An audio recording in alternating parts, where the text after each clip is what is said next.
In this video, I'm going to be looking at strict liability offences. I'm going to look at an outline of what strict liability actually is, and then some cases that go along with it.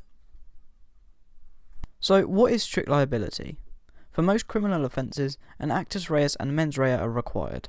If the court decides that an offence does not need a mens rea, it's a strict liability offence. It only requires an actus reus.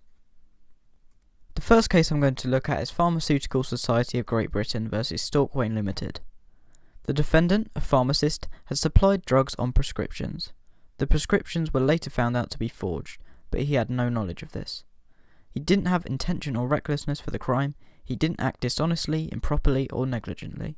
Despite having no mens rea, he was still found guilty of supplying drugs without a genuine prescription, as it was a strict liability offence. So the ratio or key point of this case is that supplying drugs without a prescription is a strict liability offence and therefore requires no mens rea. The next case I'm going to look at is R versus Hughes. Mr. Hughes was involved in a collision whilst driving without a licence or insurance. The person in the other car was killed. The ratio or key point of this case is that driving without a licence or whilst uninsured is a strict liability offence, so no mens rea is required. The final case I'm going to look at is R versus Howells. The defendant bought a revolver, believing it to be an antique for which no licence was required. The gun turned out to be a fake and did require a licence. He was convicted of possession of a firearm without a licence. The ratio or key point of this case is that possession of a firearm without a licence is a strict liability offence and therefore requires no mens rea. Here's a quick question that I wrote up on this issue. Arthur is driving along a busy highway at night. His car is not insured. Suddenly, a man runs out into the road and is hit by Arthur. The man sustains a broken arm and suffers immense anxiety as a result of the event.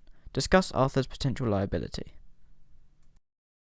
So there are a few issues here, but the main one I want you to look at is the fact that his car is not insured, and this relates to the case of R versus Hughes and the fact that driving without insurance is a strict liability offence. So the main takeaway with strict liability offences is that no mens rea is required, so that you only need to prove the actus reus. If there are any cases that you think are useful that I've missed out of this video, then put them in the comments so you can share them with other people that want to see them.